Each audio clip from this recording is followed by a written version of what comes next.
नमस्कार विद्यार्थी मित्रांनो, युनिट्स अँड मेजरमेंट्स या फर्स्ट टॉपिकमध्ये आपण डायमेन्शन्सचा अभ्यास करत आहोत. आणि डायमेन्शन्समध्ये आपण बऱ्यापैकी पुढे आलेलो आहोत. डायमेन्शन्स म्हणजे काय, वेगवेगळ्या फिजिकल क्वांटिटीजचे डायमेन्शन्स, त्यानंतर त्या डायमेन्शन्सचे फायदे, त्याचे उपयोग, त्यानंतर त्याचे तोटे, त्याचे ड्रॉबॅक्स, असा बऱ्यापैकी आपला अभ्यास आता डायमेन्शन्सचा पूर्ण झालेला आहे. आपण आता आज काय करूयात, टेक्स्टबुकमध्ये एक्सरसाइजला दिलेले जे काही न्यूमरिकल्स आहेत, आपल्या बोर्डाने दिलेल्या टेक्स्टबुकमध्ये, त्यातले डायमेन्शन्सशी रिलेटेड जे काही न्यूमरिकल्स आहेत ते आपण आज सोडवूया आणि त्याचा अभ्यास आपण करूया. तर पहिला जो क्वेश्चन आहे तो आहे, what are the dimensions of a quantity. आता इथे जी क्वांटिटी दिली आहे ती क्वांटिटी या ठिकाणी प्रिंट मिस्टेक झालेली आहे. L into under root L upon G अशा प्रकारे क्वांटिटी या ठिकाणी दिली गेलेली आहे, पण ती तिथं तशी नको आहे. तर त्या ठिकाणी काय पाहिजे, K into under root L upon G अशा प्रकारे तिथं क्वांटिटी पाहिजे. एलच्या जागी के पाहिजे. तर ती दुरुस्ती तुम्ही टेक्स्टबुकमध्ये करून घ्या सगळेजण, आणि आपण या प्रश्नाचं उत्तर आपण आता कसं काढायचं बघूया. तुम्ही देखील ते बघू शकता, तुम्ही स्वतः त्याचा प्रयत्न करू शकता. इंडिपेंडेंटली तुम्ही हा व्हिडिओ न बघता स्वतः आधी ट्राय करून बघा आणि नंतर मग हा व्हिडिओ बघा वाटल्यास. आता मी तुम्हाला टोटल 3 ते 4 न्यूमरिकल्स असे घेत आहे. तर प्रत्येक न्यूमरिकल्स तुम्ही स्वतः आधी ट्राय करा व्हिडिओ न बघता, आणि नंतर जेव्हा तुम्हाला सोडवून झालं असेल किंवा तुम्हाला काय अडचण येत असेल त्यावेळेस मात्र व्हिडिओ बघून मग परत सोडवायला लागा.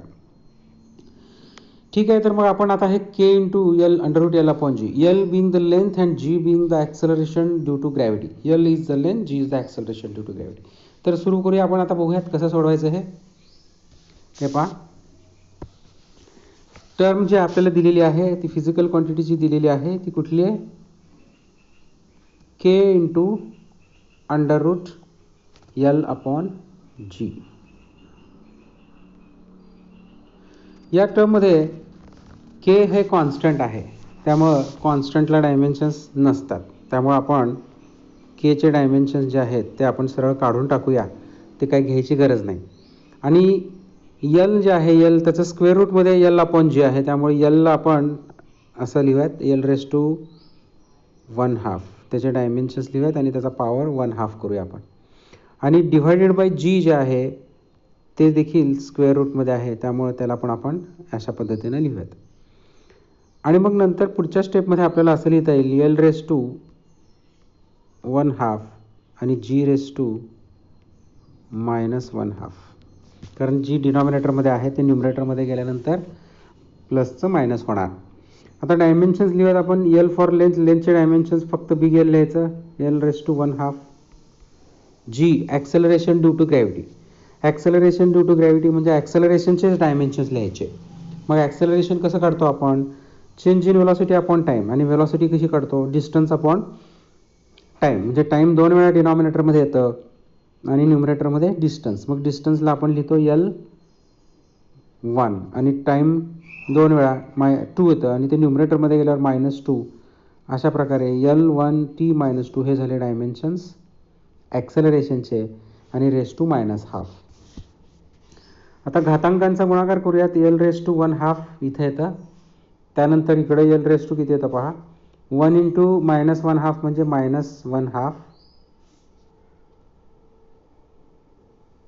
त्यानंतर टी रेस टू -2 इंटू -1/2 म्हणजे -2 इंटू -1/2. हे 2 कॅन्सल, मायनस मायनस प्लस म्हणजे तिथे किती येतं 1. त्यामुळे इथं आपण टी रेस टू +1 असं आपण घेऊया. आणि मग आता टोटल डायमेन्शन्स काय होतात बघा, एल रेस टू 1/2 आणि -1/2. मग किती झाले टोटल, एल रेस टू 0 आणि T raise to 1. So these are the dimensions of k into under root L/G असं आपण या ठिकाणी सांगता येईल. पहा, पहिला प्रश्न या ठिकाणी असा झालेला आहे. दुसरा प्रश्न बघूया आपण. An electron with charge E enters a uniform magnetic field B with a velocity v. The velocity is perpendicular to the magnetic field. The force on the charge E is given by F is equals to BeV. Obtain the dimensions of B. ठीक आहे, आता इथे एक formula आपल्याला दिलेला आहे F is equals to BeV आणि त्या फॉर्म्युलामध्ये BeVF हे सगळे फिजिकल क्वांटिटीज जे आहेत, 4 फिजिकल क्वांटिटी आहेत. तर प्रत्येकाची नावं आपल्याला या ठिकाणी दिलेली आहेत. F म्हणजे फोर्स आहे, B फॉर मॅग्नेटिक इंडक्शन किंवा मॅग्नेटिक फील्ड, त्यानंतर E आहे चार्ज आणि V आहे वेलॉसिटी. आणि आपल्याला डायमेन्शन्स काढायला सांगितलेले आहेत B म्हणजे मॅग्नेटिक इंडक्शनचे. कसं काढायचं आपण बघूया. तर पहिल्यांदा आपण तो फॉर्म्युला जो दिला आहे तो फॉर्म्युला आपण या ठिकाणी असा घेऊया. फॉर्म्युला आपल्याला दिलेला आहे magnitude of F is equals to BeV,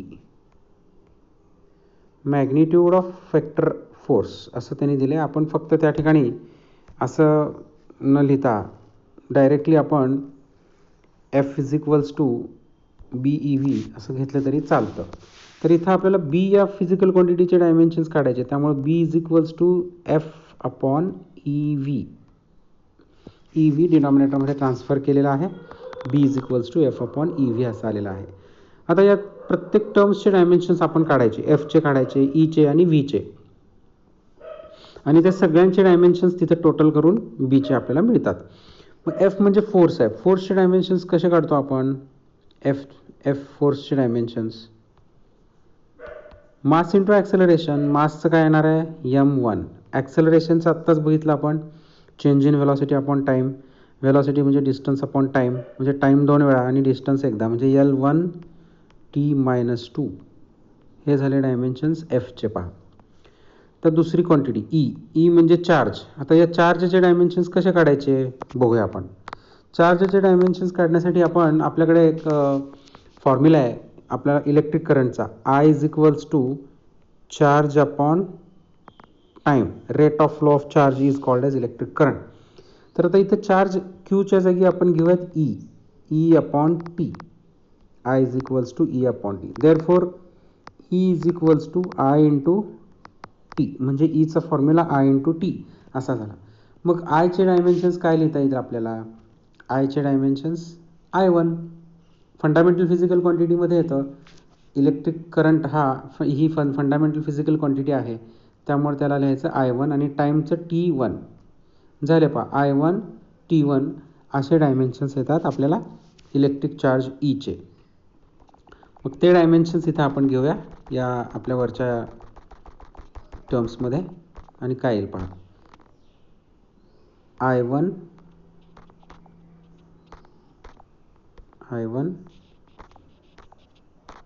आणि T1.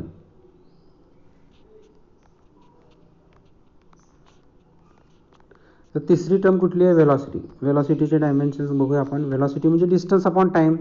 डिस्टन्सचं L1, टाईमचं T1 आणि ते न्यूमरेटरमध्ये घेतल्यावर -1, L1t-1 झालं. पहा, आता सगळ्यांचे डायमेन्शन्स माहीत झाले. मग आपण आता हा फॉर्म्युला वरचा घेऊया आणि त्यामध्ये सबस्टिट्यूट करूया हे तिन्ही dimensions. Dimensions of B is equals to dimensions of force. आता फोर्सचे डायमेन्शन्स काय? m1 L1t-2. त्यानंतर Eचे डायमेन्शन्स I1 T1. नंतर Vचे डायमेन्शन्स L1 T-1 झालं. पहा, आता हे सगळे टोटल करूया. डिनॉमिनेटरमधले सगळे न्यूमरेटरमध्ये ट्रान्सफर करायचं आहे आणि टोटल करायचं आहे. काय येतं बघूया आपण. आता पहिल्यांदा m किती टर्म्स आहे त्याच्यामध्ये सगळे मिळून एकच आहे, त्यामुळे mचा पॉवर 1 आहे असाच राहणार. नंतर L घेऊ आपण. L किती आहेत बघा. L इथे एक आहे, इथे एक आहे, दोन आहेत. L1 L1 हे 1 न्यूमरेटरमध्ये जर ट्रान्सफर केलं, डिनॉमिनेटरमधलं L न्यूमरेटरमध्ये घेतलं तर काय होणार? -1. 1 - 1 0. त्यामुळे Lचा पॉवर किती येणार? 0. मग इथे आपण घेऊयात Lचा पॉवर 0. त्यानंतर टी घेऊयात आता. टी किती आहेत पहा? 1 2 3. 3 ठिकाणी टी आहेत. सगळ्यांचे पॉवर्सची ॲडिशन करूया आपण. आता डिनॉमिनेटरमध्ये जे 2 टी आहेत ते 1 आणि -1. 1 - 1 0 झाले, म्हणजे t⁻0. मग काय राहिलं? फक्त t⁻2 तेवढंच राहिलं. त्यामुळं आपण आता इथं t⁻2 एवढं डायरेक्टली लिहूया. आता काय राहिलं शेवटी? आय. एकच राहिलं, आता एकच टर्म राहिली, एकच फिजिकल क्वांटिटी. I1 डिनॉमिनेटरमध्ये आहे, ते न्यूमरेटरमध्ये गेल्यानंतर काय होणार? -1 झालं पहा. Dimensions of B R M1 L0 t-2 आणि I-1. अशा प्रकारे डायमेन्शन्स मिळाले बीचे. हे झालं दुसरा क्वेश्चन. त्यानंतर पुढचा आणखी एक क्वेश्चन आहे पहा. इथं आहे टेक्स्टबुकमधला question. An object is falling freely under the gravitational force. Its velocity after traveling a distance h is v. If v depends upon gravitational acceleration g and distance, then prove with the dimensional analysis that v is equals to k into under root gh, where k is a constant. म्हणजे आपल्याला डायमेन्शन्सचा उपयोग करून v is equals to k into under root gh हे सिद्ध करायला सांगितलं आहे. तर इथं आपल्याला सुरुवातीला त्यांनी जे दिलं आहे ते काय म्हटलं आहे की व्हेलॉसिटी v जी आहे ती g आणि h या दोघांवर डिपेंड असते, हे त्यांनी ऑलरेडी आपल्याला सांगितलेलं आहे. मग आपण आपला जो युजेस ऑफ डायमेन्शन्समधला दुसरा जो उपयोग आहे, दुसरा जो यूज आहे त्याचा या ठिकाणी आपण उपयोग करूया आणि वेगवेगळ्या फिजिकल क्वांटिटीजमधले रिलेशन्स काढण्याचा तिसरा यूज त्याचा या ठिकाणी उपयोग करूया आपण. मग बघा आता कसं करायचं. v डिपेंड्स अपॉन g आणि hवर v ची व्हॅल्यू अवलंबून आहे असं त्यांनी सांगितलेलं आहे. मग आता gचा पॉवर आपल्याला माहीत नाही, त्याला x घेऊया. hचा पॉवर माहीत नाही, त्याला आपण y घेऊयात. मग आता आपण डायमेन्शन्स प्रत्येकाचे लिहायचे. आता दुसऱ्या स्टेपमध्ये काय करूयात? v इज इक्वल्स टू मध्ये k कॉन्स्टंट घ्यायचा आणि g⁻x h⁻y. आता प्रत्येक टर्म्सचे डायमेन्शन्स लिहायचे. v चे डायमेन्शन्स काय येणार? L1 velocity distance upon time L1 t-1 हे झाले v चे डायमेन्शन्स. k कॉन्स्टंट आहे, त्याला डायमेन्शन्स नसतात, ते सोडून देऊयात. त्याची व्हॅल्यू 1 घ्यायची डायमेन्शन्समध्ये, त्यामुळे ते नाही लिहिलं तरी चालेल. आता g acceleration due to gravity, म्हणजे ॲक्सलरेशनचेच डायमेन्शन्स लिहायचे. L⁻1 t⁻2 हे ॲक्सलरेशनचे डायमेन्शन्स मला वाटते तुम्हाला आता पाठ झाले असतील. x. त्यानंतर अजून काय राहिलं आता? h म्हणजे हाईट म्हणजे काय मोजतो आपण? लेंथच मोजतो, त्यामुळे L⁻1 आणि त्याचे पॉवर y. hचे डायमेन्शन्स L1, त्याचा पॉवर y आहे, त्यामुळे y. आता उजव्या साईडला पॉवर्स जे आहेत त्यांचा मल्टिप्लिकेशन, त्यांचा गुणाकार करूया आपण. L1 t-1 डावीकडे आहे असंच ठेवलं आपण, is equals to 1 into x -2 into x -2x, नंतर 1 into y म्हणजे L⁻y. अशा प्रकारे उजव्या बाजूचे झालं पहा. Therefore L1 t-1 is equals to, आता L दोन ठिकाणी Lचा पॉवर येणार x+y आणि t⁻2x.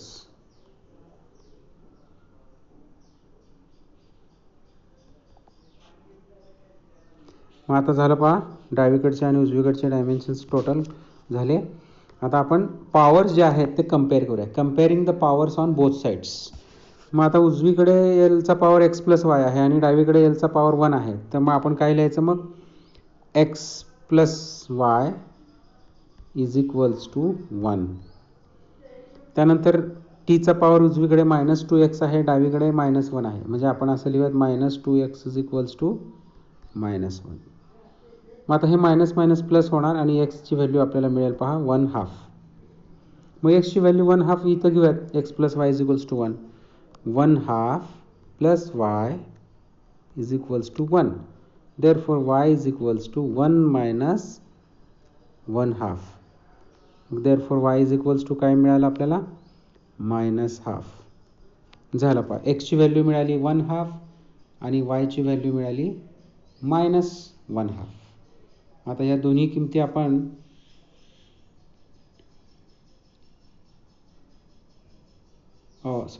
वायची व्हॅल्यू पण 1/2च मिळेल, कारण 1 मायनस 1/2 म्हणजे 1/2च. म्हणजे वाय इज इक्वल टू 1/2 आणि X is equals to also 1/2. तर दोन्ही व्हॅल्यू आपल्याला मिळाल्या. X is equals to 1/2, Y is equals to 1/2. मग आपला फॉर्म्युला जो आहे तो फॉर्म्युला त्याच्यामध्ये किमती घेऊयात आपण. V is equals to K into G raise to X आणि H raise to Y. X आणि वायच्या किमती घेऊयात. Therefore V is equals to K G raise to 1/2 H raise to 1/2 म्हणजेच K into under root G H. Hence the proof. आपल्याला हे सिद्ध करायला सांगितलं होतं, प्रूव्ह दॅट असं म्हटलं होतं आणि ते आपण याप्रमाणे सिद्ध झालं पहा. So this is the numerical and last one numerical. पुढचं न्यूमरिकल बघूया आपण.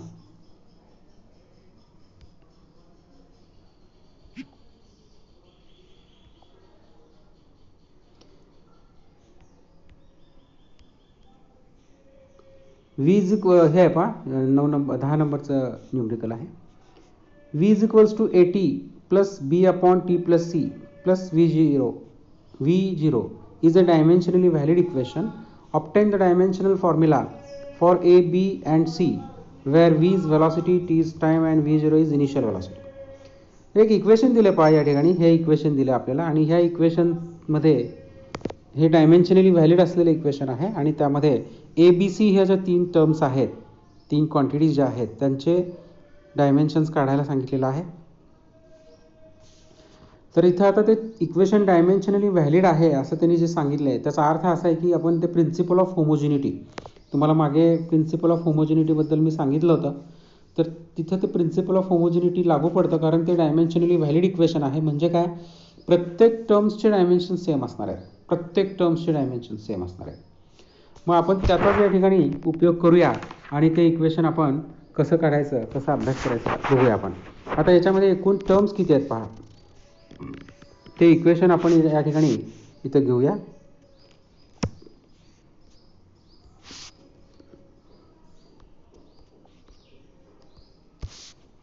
V is equals to 80 plus B upon T plus C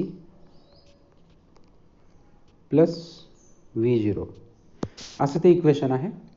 आणि यामध्ये V for velocity, V0 for initial velocity आणि T फॉर टाईम हेही दिलेलं आहे आणि हे इक्वेशन डायमेन्शनली व्हॅलिड आहे असं सांगितलेलं आहे. मग आता याच्यात टोटल टर्म्स किती आहेत बघा बरं. एकूण टर्म्स किती आहेत हे पहा. 1 2 3 4. ह्या सगळ्या टर्म्सचे डायमेन्शन्स सेम असणार आहेत. का सेम असणार आहेत? According to the principle of homogeneity this equation is dimensionally valid. Therefore all the terms must have same dimensions. प्रत्येक टर्म्सचे डायमेन्शन्स सेम असणार आहेत. मग आपण असं लिहू शकतो पहा या ठिकाणी प्रत्येक टर्म्सचे डायमेन्शन सेम आहेत म्हणून आपण आपल्याला असं लिहिता येईल. Dimensions of V is equals to dimensions of 80 is equals to dimensions of B upon T plus C is equals to dimensions of V0. V0 initial velocity आहे आणि इकडची V फायनल व्हेलॉसिटी आहे. शेवटी व्हेलॉसिटीच आहे. डायमेन्शन्स सगळ्यांचे velocity कुठलीही असेल dimension सेमच असतात. आता इथं 4 टर्म्स आहेत. 4ही टर्म्सचे डायमेन्शन्स सेम आपण दाखवायचे याप्रमाणे. मग आता हे व्हीचे डायमेन्शन्स माहिती आहेत आपल्याला. V फॉर व्हेलॉसिटी, व्हेलॉसिटीचे डायमेन्शन्स काय आहे? L1 T-1 distance upon time, distance L1 टीचं T1 टी वर घेतल्यानंतर -1 म्हणजे L1 T -1 असं आपण इथं घेऊ शकतो पहा. हे Vचे डायमेन्शन्स मी लिहितो L1 T -1. आता एक एक एक एक टर्म्सच्या किमती आपण काढूया. पहिल्यांदा एची काढूया. पहिल्यांदा ही टर्म घेऊया आपण इज इक्वल्स टू AT ही घेऊया. म्हणजे असं केलं की एचे डायमेन्शन्स लगेच मिळतील आपल्याला. Therefore dimensions of A is equals to हे जे टी जे आहे स्मॉल टी ते खाली ट्रान्सफर करूयात डिनॉमिनेटरमध्ये. L1 आणि हे T -1 आणि हे स्मॉल टी इथं घेतलं मी. मग आता याचे डायमेन्शन्स आपल्याला माहिती आहेत टीचे डायमेन्शन्स काय टी, फक्त टाईमचे डायमेन्शन्स टी. मग काय येणार पहा L1 T -1 divided by T1 असं झालं पाहिजे. सगळ्यांचे डायमेन्शन्स लिहिले. आता L1 आणि हे टी न्यूमरेटरमध्ये गेल्यानंतर काय होणार -1 होणार. म्हणजे L1 आणि T -2 अशा प्रकारे झालं पहा. So the dimensions of A are L1 T -2 हे उत्तर आपल्याला पहिलं मिळालं. एचे डायमेन्शन्स मिळाले. आता बी आणि सीचे कसे काढायचे बघूया आपण. तर दुसरी टर्म ही तिसरी टर्म घेऊयात आपण ही तिसरी इथली आणि त्याच्यावरून बी आणि सीचे कसे काढायचे पहा. हे मला वाटतं एचे कसे काढायचे लक्षात आलं असेल सगळ्यांच्या. ओके, आपण आता बीचे डायमेन्शन्स बघूया. तिसरी टर्म घेऊयात B/T + C. तर सगळ्या टर्मचे डायमेन्शन सेम असतात. व्हीचे डायमेन्शन्स L1 T -1 हे दुसऱ्याचे पण L1 T -1 सगळ्यांचे सेम. व्हीचे माहिती आहेत ना आपल्याला L1 T -1 आणि तेच डायमेन्शन्स सगळ्या टर्म्सचे आपण आता इथं घेऊया. त्यामुळे आता तिसरी टर्म आपण घेऊयात B/T + C. याचेही डायमेन्शन्स तेच असणार L1 T -1. According to the principle of homogeneity, all the terms have same dimensions because this given equation is dimensionally valid. आता इथं सगळ्यांचे डायमेन्शन सेम असल्यामुळं इथं मी आता काय करतो सी जी टर्म आहे या सीचे डायमेन्शन्स कसे काढायचे आधी आपण बघूया. डिनॉमिनेटरमध्ये सी आहे पहा. आता डिनॉमिनेटरमध्ये T + C असं लिहिलेलं आहे पहा. T + C डिनॉमिनेटरमध्ये. मग आता टीचे डायमेन्शन्स आणि सीचे डायमेन्शन्स सेम असणार. टीचे डायमेन्शन्स काय dimensions of T and dimensions of C they are equal. मग आता टीचे डायमेन्शन्स माहिती आहे. टीचे काय टाईम फक्त T1. त्यामुळे dimensions of C is equals to T1 झालं पहा. सीचे डायमेन्शन्स मिळाले. कसं काढलं मी हे बघा परत एकदा. डिनॉमिनेटरमध्ये T + C आहे आणि T + C म्हणजे दोन टर्म्स आहेत पहा. टी आणि एक सी आहे. मग दोघांचे डायमेन्शन सेम असणार आहेत according to the principle of homogeneity. मग टीचे डायमेन्शन माहिती आहेत मला T1 आणि डायमेन्शन सीचे झाले T1 तेच येणार दोघांचे सेम. मग आता सीचे डायमेन्शन्स मिळाले आपल्याला. आता बीचे काढू आपण. बीचे कसे काढायचे पहा. आता सीचे डायमेन्शन्स काय मिळाले आपल्याला T1. मग आता सीचे डायमेन्शन्स T1 मिळाले. मग आता बीचे कसे काढायचे dimensions of B is equals to हे T + C डिनॉमिनेटरमध्ये आहे ते राईट साईडला शिफ्ट करूया आपण. T + C डायमेन्शन्स आणि हे L1 T -1.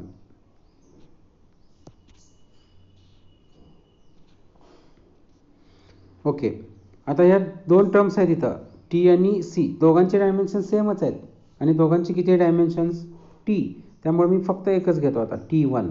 दोघांचे डायमेन्शन सेमच आहेत according to principle of homogeneity. आणि उजव्या साईडला इकडे L1 T -1 as it is. मग आता दोघांची मिळून टोटल बघूयात आपण. L1 T1 -1 0 त्यामुळे T⁻0. त्यामुळे टोटल डायमेन्शन्स काय आले पहा L1 म्हणजे बीचे डायमेन्शन्स L1. तर अशा प्रकारे तिन्ही टर्म्सचे डायमेन्शन्स आपण काढले आणि त्याचे उत्तर या ठिकाणी दिलेले आहेत पहा. इथं ए या टर्म्सचे डायमेन्शन्स बघा. इथं ए या टर्म्सचे L1 M0 आणि T - म्हणजे आपण L1 T -2 काढलं बरोबर आहे. त्यानंतर बीचे डायमेन्शन्स फक्त L1 मग बाकी M आणि T 0 लिहिलं तरी चालतं आणि सीचे डायमेन्शन्स T1 करेक्ट. याप्रमाणे सगळ्या टर्म्सचे डायमेन्शन्स आपण काढले ABC.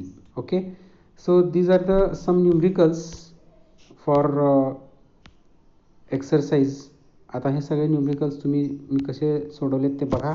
सुरुवातीला तुम्ही काय करायचं आहे, हे न्यूमरिकल्स सोडवत असताना न बघता स्वतः सोडवण्याचा प्रयत्न करायचा आहे, कारण डायमेन्शनबद्दल तुम्हाला बऱ्यापैकी माहिती आहे. फक्त हे जे तिसरं हे जे न्यूमरिकल आहे आता सोडवलेलं आपण, हे जे न्यूमरिकल आहे हे जरा इक्वेशन्स आहे. इथं प्रिन्सिपल ऑफ होमोजिनिटीचा उपयोग करायचा आहे आणि त्याच्यावरून ते सोडवायचं आहे. ते थोडंसं जरा तुम्हाला बघावं लागेल मी कसं सोडवलं ते, त्याच्यावरून तुम्ही सोडवा. काही शंका असेल, काही डाऊट्स असतील तर तुम्ही मला विचारू शकता. Okay, thank you.